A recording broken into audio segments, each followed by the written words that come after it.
आज हम लोग क्लास 12 में अध्याय 6 पर विविध प्रश्नावली के प्रश्न संख्या 13 से बनाएंगे। इसके पीछे वाले क्लास में हम लोग 12 नंबर क्वेश्चन तक बना लिए थे। 13 नंबर क्वेश्चन में दिया गया है f(x) बराबर x - 2 to the power 4 into x plus 1 to the power 3। इसके वह बिंदु ज्ञात करना है जिस पर वो उच्चतम हो, न्यूनतम हो और नत्य परिवर्तन का बिंदु हो।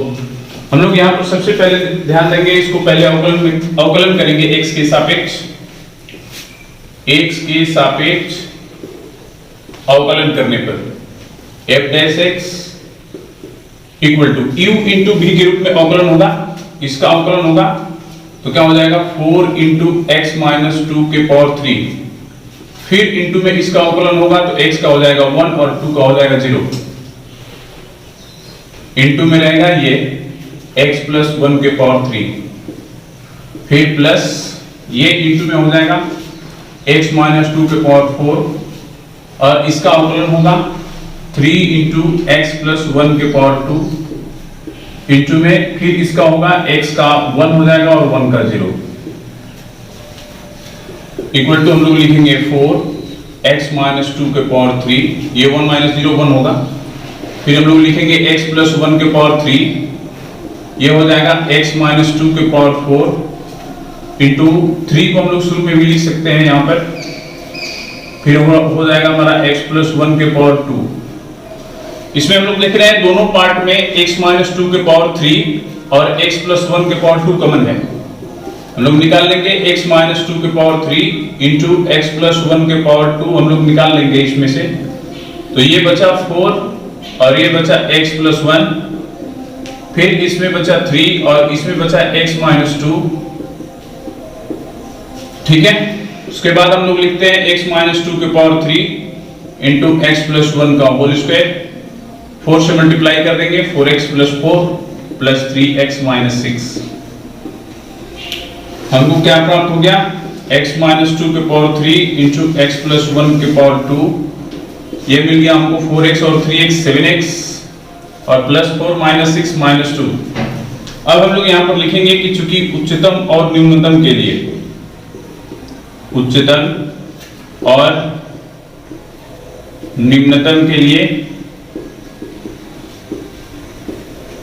हमको प्राप्त होगा f' इक्वल टू 0 और f' हमको क्या प्राप्त है x - 2 के पावर 3 इंटू x plus 1 के पावर 2 7x - 2 इक्वल टू 0।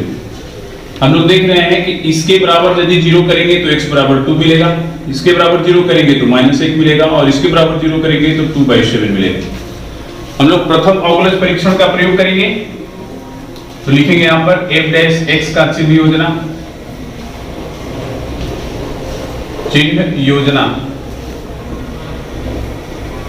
क्या लिखेंगे, तीनों बिंदु को दर्शा देंगे इस पर 2 - 1 और 2/7।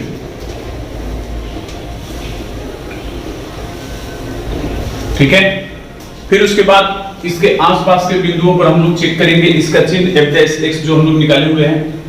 तो इसमें हम लोग देख रहे हैं कि ये तो पॉजिटिव है, ये x के प्रत्येक मान के लिए पॉजिटिव है क्योंकि इसके पावर में 2 है, तो इसको हम लोग को चेक नहीं करना है, चेक करना है इसको और इसको। ठीक है, तो वो दोनों यहाँ पर हम लोग लिख लेते हैं x - 2 के पावर 3 इंटू 7x - 2। चिन्ह इसी का चेक करना है, तो चलिए -1 के इधर का कोई भी बिंदु रखते हैं, जैसे -2, तो -2 रखेंगे यहाँ पर तो ये निगेटिव आएगा और इसमें -2 रखेंगे तो ये भी निगेटिव आएगा, निगेटिव इंटू निगेटिव पॉजिटिव हो जाएगा।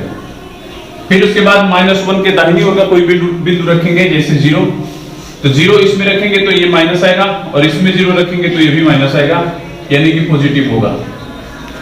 ठीक है, फिर उसके बाद हम लोग चलते हैं 2/7 के दाहिनी ओर का कोई बिंदु रखते हैं, जैसे 1 रखेंगे तो ये निगेटिव होगा और इसमें 1 रखेंगे तो ये पॉजिटिव होगा, निगेटिव इंटू पॉजिटिव निगेटिव हो जाएगा। फिर उसके बाद 2 के दाहिनी ओर का कोई बिंदु रखेंगे, इसमें 3 रखते हैं, जैसे यहाँ पर 3 रखेंगे तो ये पॉजिटिव हो जाएगा, इसमें भी 3 रखेंगे तो पॉजिटिव होगा, यानी कि ये हमको पॉजिटिव मिलेगा। हम लोग देख रहे हैं यहाँ पर संख्या रेखा पर स्पष्ट है, हम लोग देख रहे हैं यहाँ पर कि 2/7 के बाईं ओर बढ़ रहा है और दाईं ओर घट रहा है, यानी कि 2/7 जो होगा वो उच्चतम बिंदु होगा और इस 2 के बाईं ओर घट रहा है और दाहिनी ओर बढ़ रहा है, ये निम्नतम बिंदु होगा। और ये देखिए -1 जो है बाईं ओर भी पॉजिटिव है, इसके दाईं ओर भी पॉजिटिव है, यानी कि इसके चिन्ह में कोई परिवर्तन नहीं हो रहा है। तो ये नत्थ परिवर्तन का बिंदु यानी पॉइंट ऑफ इन्फ्लेक्शन कहेंगे इसको। तो हम लोग को यहाँ पर केवल बिंदु ज्ञात करना था, तो हम लोग यहाँ पर फर्स्ट पॉइंट टिक करेंगे, लिखेंगे स्पष्ट है कि पहला क्वेश्चन x = 2/7 उच्चतम बिंदु है, उच्चतम बिंदु है। दूसरा दिया है निम्नतम बिंदु के लिए, तो निम्नतम बिंदु मेरा ये हुआ x = 2 निम्नतम बिंदु है, ठीक है। और तीसरा नत्थ परिवर्तन का बिंदु -1 हो गया, x = -1 नत्थ परिवर्तन का बिंदु है, ठीक है। यही हमारा आंसर हुआ। क्वेश्चन नंबर 14 हम लोग देखेंगे।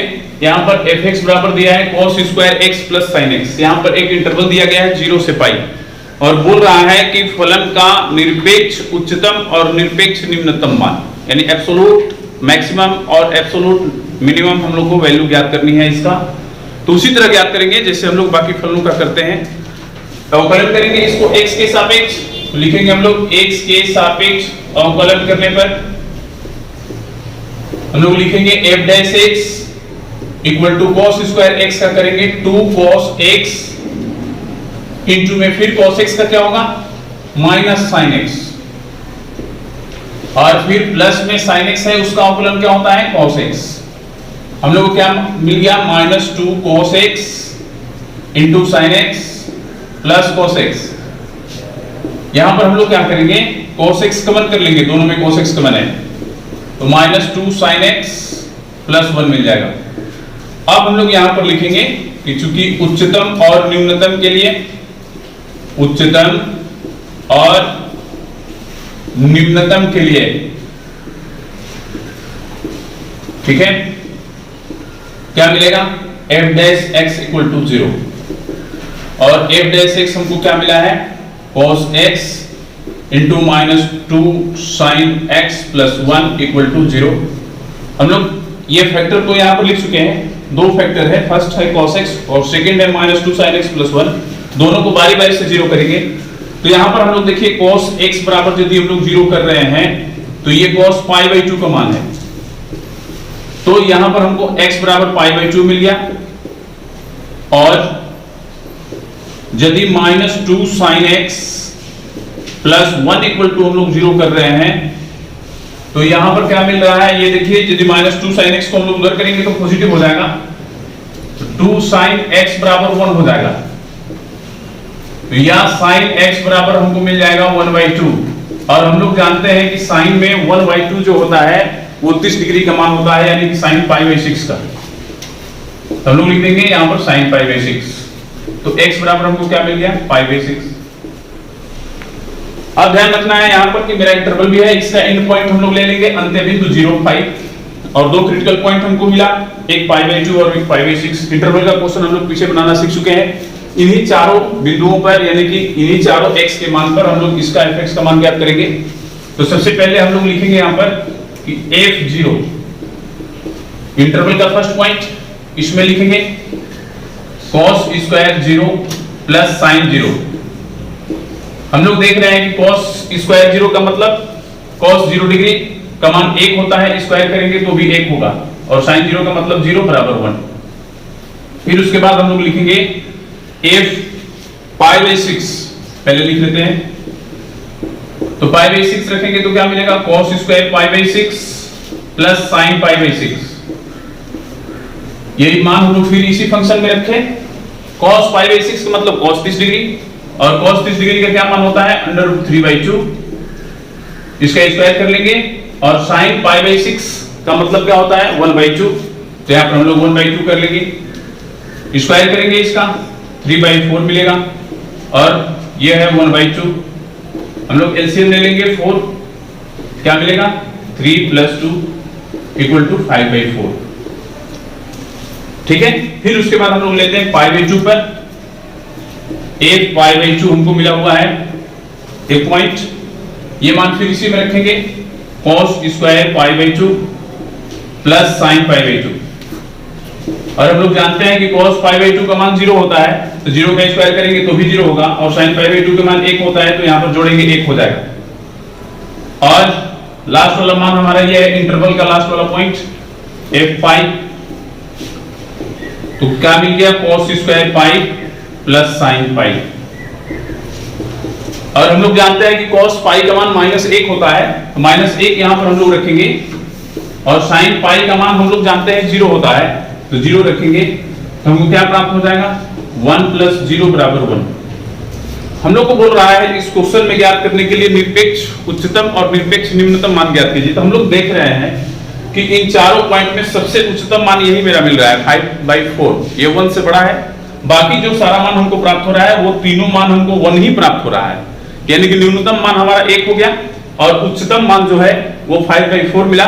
तो हम लोग यहां पर लिख सकते हैं कि x = π/6 पर, π/6 पर निरपेक्ष यानी एब्सोल्यूट उच्चतम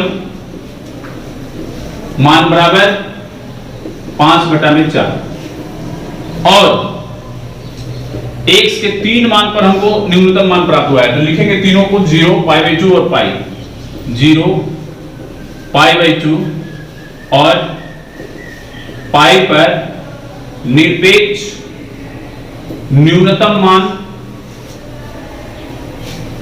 बराबर हम लोग लिखेंगे 1, और यही हमारा आंसर होगा। क्वेश्चन नंबर 15 हम लोग देखते हैं।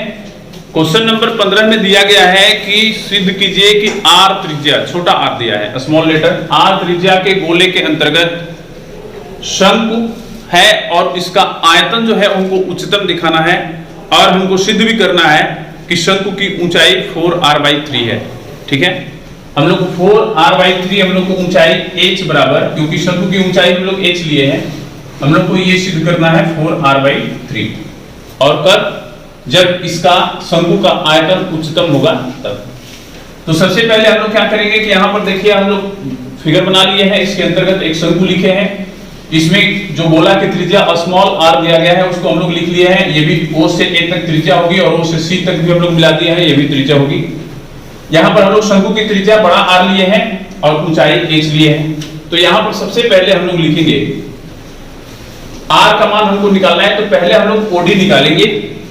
तो OD बराबर हमको क्या मिलेगा, AD - OA, AD - OA, और AD है हमारा टोटल H माने हैं, और OA है हमारा R। ठीक है, तो OD हमको प्राप्त हो गया। तो इस ट्रायंगल का हम लोग प्रयोग करेंगे, लिखेंगे समकोण त्रिभुज ODC में हम लोग जानते हैं कि कर्ण स्क्वायर बराबर लंब स्क्वायर प्लस आधार स्क्वायर होगा, तो उसी का प्रयोग करेंगे। तो लिखेंगे r² बराबर, इसका स्क्वायर करेंगे तो OD हमको क्या मिला है, h - r का होल स्क्वायर, फिर प्लस में क्या मिलेगा, बड़ा R²। हम लोग को इसी का मान निकाल लेना है, तो क्या करेंगे, R² को इधर ही रखेंगे, इसको इधर कर देंगे, तो R² बराबर क्या हो जाएगा, छोटा R² माइनस h - r का होल स्क्वायर। हम लोग यहाँ पर क्या करेंगे, R² और इसको a - b के होल स्क्वायर पर तोड़ देंगे, तो h² - 2HR प्लस R²। हम लोग क्या करेंगे, R² माइनस से गुणा कर लेंगे, -h² plus 2HR minus R²। ये R² खत्म हो गया, हमको मिला 2HR माइनस h²। अब हम लोग लिखेंगे कि शंकु का आयतन, शंकु का आयतन, और आयतन को हम लोग v से सूचित करते हैं, तो v लिख लेंगे, और शंकु के आयतन का सूत्र होता है 1/3 पाई r²h। तो हम लोग शंकु का आयतन लिख रहे हैं, तो इसमें r जो होगा वो बड़ा होगा, क्योंकि हम लोग शंकु की त्रिज्या बड़ा r लिए हुए हैं। तो v बराबर हमको क्या प्राप्त हो गया, 1/3 पाई r² की जगह r² का जो ये मान निकाले हैं वो लिख लेंगे 2HR minus h² into h। हम लोग 1/3 इंटू पाई और फिर इसमें मल्टीप्लाई कर लेंगे 2h² r माइनस h³। अब यहां पर देखिए कि वेरिएबल क्या है, किसके सापेक्ष हम लोग इसको अवकलन करेंगे, तो हम लोग जानते हैं कि प्रश्न में ही हमको दे दिया गया है गोले की त्रिज्या ये छोटा r, यानी कि ये कांस्टेंट है, ये फिक्स हो गया है, तो इसके सापेक्ष तो अवकलन होगा नहीं। तो इसमें बचा त्रिज्या शंकु की और शंकु की ऊंचाई, ये वेरिएबल है आपका, तो इसके सापेक्ष या इसके सापेक्ष हम लोग अवकलन करेंगे। तो ये r जो है वो इसमें है नहीं, तो हम लोग h के सापेक्ष इसको अवकलन करेंगे। तो यहां पर हम लोग लिखेंगे कि h के सापेक्ष अवकलन करने पर, तो यहां पर आपको क्या मिलेगा, dv/dh, और ध्यान दीजिएगा 1/3 पाई तो कांस्टेंट है, इसमें देखिए 2 और r कांस्टेंट है, h स्क्वायर का हम लोग अवकलन करेंगे 2h हो जाएगा, 2h में 2r में गुणा करेंगे तो 4hr होगा, 4hr माइनस h क्यू का करेंगे हम लोग तो 3h स्क्वायर मिलेगा। ठीक है, उच्चतम और न्यूनतम के लिए अभी हम लोग लिख लेंगे यहां पर उच्चतम और न्यूनतम के लिए क्या प्राप्त होगा हमको, dv/dh इक्वल टू 0, और dv/dh हमको क्या प्राप्त है 1/3 pi into 4hr minus 3h square equal to 0। हम लोग 1/3 पाई को इस साइड कर देंगे, 0 हो जाएगा, तो हमको मिलेगा 4hr minus 3h square equal to 0। हम लोग फिर 3h स्क्वायर को अलग कर लेंगे उस साइड में, तो इक्वल टू 3h स्क्वायर हो गया, एक h से एक h कट जाएगा। तो यहां पर या तो हम लोग r का या h का दोनों में से कुछ किसी का भी मान ज्ञात कर सकते हैं, तो r का मान हम लोग ज्ञात कर लेते हैं, तो r बराबर हो जाएगा 3h/4। अच्छा, h का मान ज्ञात कर लीजिए, चलिए h के मान ज्ञात करिए, 4r/3 हो जाएगा, क्योंकि यही हमको सिद्ध भी करना था, इसी को ज्ञात कर लेते हैं। अब इस पर हम लोग पहले चेक करेंगे कि क्या ये आयतन जो है शंकु का वो उच्चतम है कि नहीं। तो उसके लिए क्या करेंगे हम लोग, जो ये प्रथम अवकलन किए हैं इसको फिर हम लोग h के सापेक्ष अवकलन करेंगे, तो लिखेंगे फिर 1 को h के सापेक्ष अवकलन करने पर, तो चलिए करते हैं, d2v/dh स्क्वायर हमको प्राप्त होगा, और ध्यान दीजिए 1/3 पाई कांस्टेंट है, उसको उसी तरह लिख देंगे हम लोग, और यहां पर 4hr है, h का हम लोग अवकलन करेंगे क्योंकि 4r तो कांस्टेंट है वो बाहर हो जाएगा, h का अवकलन h के सापेक्ष 1 होगा, तो हमको मिलेगा 4r माइनस 3h स्क्वायर है, h स्क्वायर का हम लोग अवकलन करेंगे तो 2h होगा, और 3 से गुणा करेंगे तो 6h हो जाएगा। अब हम लोग जो बिंदु मिला है h बराबर 4r/3, उस पर हम लोग चेक करेंगे इसको, 4r/3 पर d2v/dh स्क्वायर, यानी कि इसका हम लोग चिन्ह चेक करेंगे इस पर, तो चलिए 4r केवल है, 4r लिखिए, और 6h है, h की जगह ये मान रख दीजिए 4r/3। हम लोग क्या देख रहे हैं, 1/3 इंटू पाई 4r, और ये कितना हो गया 4r माइनस 8r, 1/3 पाई 4r से 8r जाएगा तो -4r होगा, और हम लोग जानते हैं कि ये लेस देन 0 हो गया क्योंकि ये निगेटिव हो गया, -4r मल्टीप्लाई करेंगे तो भी निगेटिव होगा। तो इस स्थिति में हम लोग लिख सकते हैं कि इसलिए h इक्वल टू 4r/3 पर शंकु का आयतन उच्चतम है, शंकु का आयतन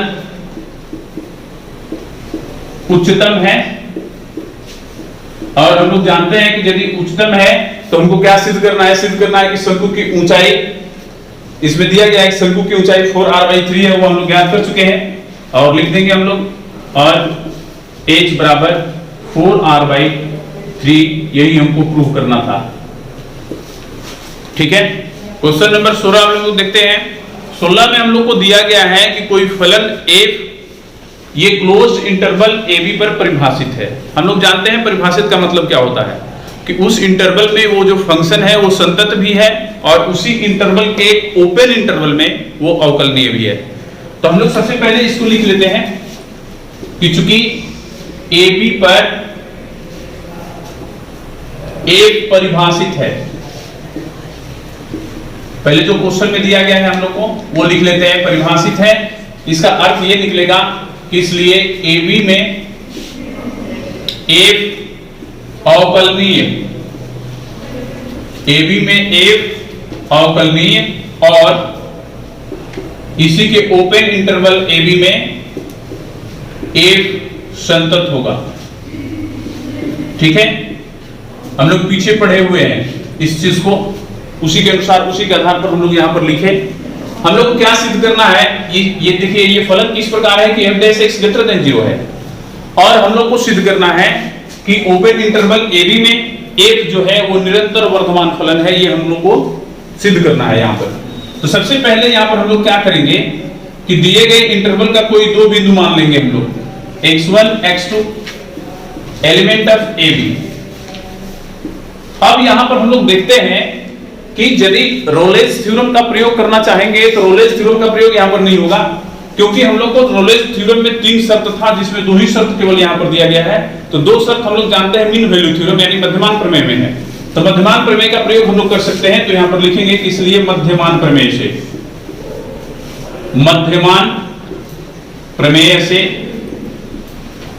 हम लोग क्या लिख सकते हैं, f dash c equal to हम लोग को मिलता है f(x2) माइनस f(x1) बटा में x2 माइनस x1। ये सूत्र हम लोग मीन वैल्यू थ्योरम में पढ़े हुए हैं, और यहां पर हम लोग को दिया गया है क्वेश्चन में कि f dash c equal to 0, f dash x greater than 0। तो यदि x के जगह हम लोग c रखेंगे तो f डैश c भी ग्रेटर देन 0 होगा। तो हम लोग यहां पर लिखेंगे कि चूंकि f dash x greater than 0 तो f dash c greater than 0, तो f डैश c जब ग्रेटर देन 0 होगा तो ये भी ग्रेटर देन 0 हो जाएगा। तो इस स्थिति में हम लोग लिखेंगे कि f(x2) माइनस f(x1) बटा में x2 minus x1 greater than 0। हम लोग यहां पर बाय क्रॉस मल्टीप्लिकेशन करेंगे तो हम लोग को क्या प्राप्त होगा, f(x2) minus f(x1) greater than 0 हो जाएगा, क्योंकि बाय क्रॉस मल्टीप्लिकेशन इससे हम लोग 0 में करेंगे तो 0 हो जाएगा। और यहां पर हम लोग क्या लिखेंगे, f(x2) ये माइनस को हम लोग इधर लेके जा रहे हैं तो प्लस हो जाएगा, यानी कि f(x1) हो जाएगा। और हम लोग यदि इसको सीधा करें परिभाषा के अनुसार, यानी कि x1 को यदि पहले करें तो हम लोग देख रहे हैं कि ये जो इसका खुला हुआ भाग है वो f(x2) की तरह है, तो यहां भी वही होगा, यहां भी खुला हुआ भाग f(x2) की तरह है, यानी कि जो चीज ये लिखे हैं वही चीज ये भी लिखे हैं, केवल हम लोग स्थान परिवर्तन किए हैं, क्रम परिवर्तन किए हैं। तो यहां पर देखिए हम लोग क्या प्राप्त हो गया है, और यहां पर हम लोग क्या लेके चले थे, x1 element x1 x2 element of AB, और यहां पर एक चीज और लिख सकते हैं हम लोग कि x1 लेस देन x2, यानी किसी भी इंटरवल का जो फर्स्ट पॉइंट होगा बाएं साइड वाला वो हमेशा छोटा होगा x2 से। तो इसके हिसाब से हमको ये प्राप्त हुआ f(x1) लेस देन f(x2)। परिभाषा में हम लोग चलेंगे तो वहां पर हम लोग को मिला हुआ है कि यदि x1 लेस देन x2 है और उससे हमको प्राप्त हो रहा है f(x1) लेस देन f(x2), तो हम लोग जानते हैं कि फलन निरंतर वर्धमान होता है। तो हम लोग लिख देंगे इसलिए AB में फलन f निरंतर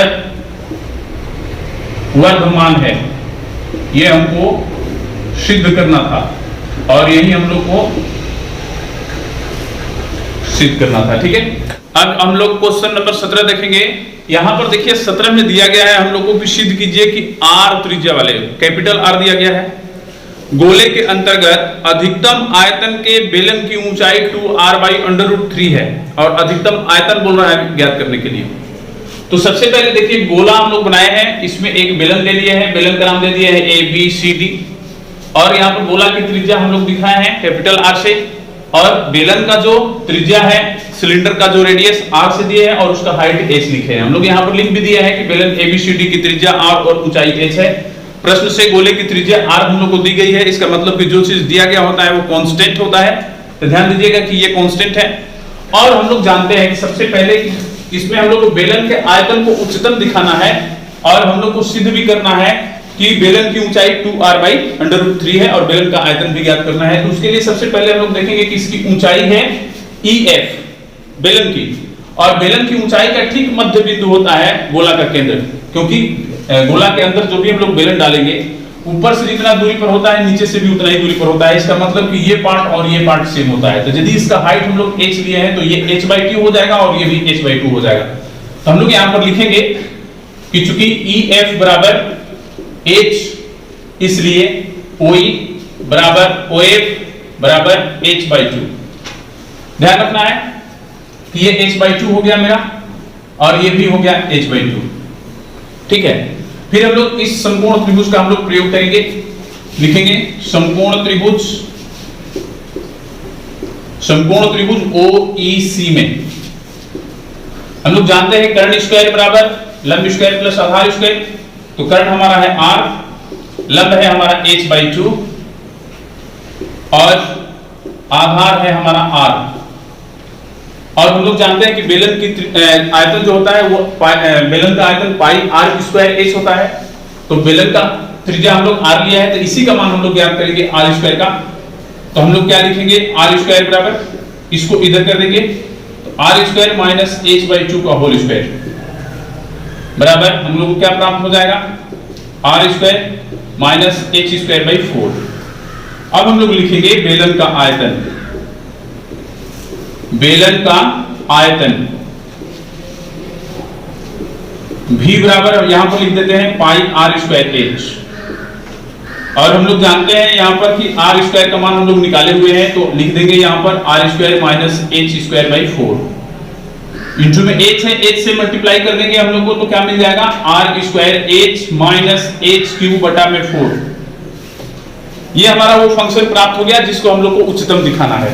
और यहाँ पर वेरिएबल क्या है मेरा h, ध्यान रखना है। तो हम लोग लिखेंगे h के सापेक्ष अवकलन करने पर, x के सापेक्ष अवकलन करेंगे तो हम लोग को क्या मिलेगा dv/dx इक्वल टू पाई। यहां पर ध्यान दीजिएगा कि r स्क्वायर कांस्टेंट है, h है, h का अवकलन 1 हो जाएगा तो हमको मिलेगा r स्क्वायर माइनस ये h क्यूब है 1/4, इसमें कांस्टेंट है उसको हम लोग बाहर रखते हैं, h क्यूब का क्या मिलेगा 3h स्क्वायर। तो हमको क्या मिल गया पाई into r square minus 3/4 h square. हम अब यहां पर लिखेंगे उच्चतम और निम्नतम के लिए, उच्चतम और न्यूनतम के लिए हम लोग को क्या मिलता है, फर्स्ट डेरिवेटिव इक्वल टू 0 यानी कि dv/dx इक्वल टू 0। तो dv/dx हमको क्या प्राप्त है वो लिख लेंगे pi into r square minus 3/4 into h square equal to 0 हो जाएगा। पाई को हम लोग उधर भेज देंगे, 0 हो जाएगा, r square minus 3/4 into h square बराबर 0 मिलेगा। तो r स्क्वायर बराबर क्या हो जाएगा 3/4 h स्क्वायर बराबर में हमको इधर इसको इस साइड में कर लेंगे। अब यहां पर हम लोग h का मान निकाल लेते हैं, तो h स्क्वायर बराबर क्या होगा पहले ये देखिए, तो 3/4 को हम इधर भेजेंगे तो 4r स्क्वायर बाई 3 हो जाएगा, 4r स्क्वायर बाई 3। तो h बराबर हमको क्या मिलेगा हम लोग लिख लेंगे, इसलिए h बराबर इधर से स्क्वायर हटाएंगे तो हम लोग जानते हैं कि स्क्वायर हटाते हैं तो इधर प्लस माइनस दोनों लिखते हैं, लेकिन h जो है वो हाइट है, हाइट कभी नेगेटिव नहीं होती है, इसलिए हम लोग इसे केवल पॉजिटिव लिखेंगे। तो अंडर रूट हो जाएगा हमारा 4r स्क्वायर बाई 3। इसका हम लोग वर्गमूल ज्ञात करेंगे तो 2r बाई अंडर रूट 3 हो जाएगा। अब हम लोग जो ये अवकलन किया है प्रथम अवकलन, इसको हम लोग फिर दोबारा अवकलन करेंगे, लिखेंगे यहां पर कि फिर 1 को h के सापेक्ष अवकलन करने पर तो हमको क्या प्राप्त होगा dv/dx d2v/dh स्क्वायर। यहां पर क्या प्राप्त होगा पाई कांस्टेंट है, r स्क्वायर भी कांस्टेंट है 0 हो जाएगा, माइनस 3/4 h स्क्वायर का 2h मिलेगा तो 3/4 इंटू 2h लिख देंगे। हमको क्या मिल गया माइनस ये 2 से 4 कट जाएगा तो हमको क्या मिलेगा माइनस 3/2 पाई h। हम लोग जानते हैं कि ये नेगेटिव है, ऋणात्मक है, और हम लोग जानते हैं कि यदि ऋणात्मक है तो उच्चतम बिंदु होगा कौन सा, ये जो h का मान हम लोग लिए थे, तो लिखेंगे h equal to 2r by under root 3 उच्चतम बिंदु है, उच्चतम बिंदु है, और उच्चतम बिंदु है तो इसका आयतन भी उच्चतम होगा। तो यहां पर हम लोग लिखेंगे कि और बेलन का आयतन उच्चतम है, उच्चतम है। लेकिन कब, जब हम लोग को जो सिद्ध करने को दिया गया है हम लोग लिख देंगे तथा बेलन की ऊंचाई हमको क्या प्राप्त हो गई, 2r/√3। यही हमको सिद्ध करना था कि बेलन की ऊंचाई 2r/√3 होगी। और इसमें एक और क्वेश्चन दिया है कि उसका उच्चतम आयतन भी लिखना है, तो लिखेंगे बेलन का, इसमें दिया गया है कि अधिकतम आयतन ज्ञात कीजिए, तो बेलन का अधिकतम आयतन हम लोग लिख देंगे, अधिकतम आयतन बराबर हम लोग क्या लिखेंगे, तो बेलन का आयतन हम लोग यहां पर निकाले हुए हैं, इसी में हम लोग वो एच का मान रखेंगे इसमें, तो पाई r² h माइनस h³/4, इसमें हम लोग मान रखेंगे h का, तो h का मान हमको क्या मिला है 2r/√3, फिर माइनस यहां भी हम लोग 1/4 को अलग कर लेते हैं और h की जगह पर लिख देते हैं 2r/√3 के पावर में 3। हम लोग क्या करेंगे, यहां पर r² इसमें मल्टीप्लाई कर दीजिए, तो 2r³ बटा में √3 हो गया, माइनस 1/4 इसका हम लोग पावर 3 करेंगे तो 8r³ हो जाएगा, और नीचे यदि √3 को 3 बार मल्टीप्लाई करेंगे तो 3√3 मिलेगा, 3√3। फिर उसके बाद हम लोग क्या करेंगे, बराबर पाई, और हम लोग देख रहे हैं कि इसमें एलसीएम हम लोग ले लेंगे, ये 4 से 8 कट जाएगा 2 बार में, ध्यान दीजिएगा 4 से 8 2 बार में कट गया। अब हम लोग एलसीएम लेंगे 3√3 हमारा एलसीएम मिला, तो हमको क्या मिलेगा 6r³ माइनस ये 2r³ बचा है, 2r³ लिख देंगे,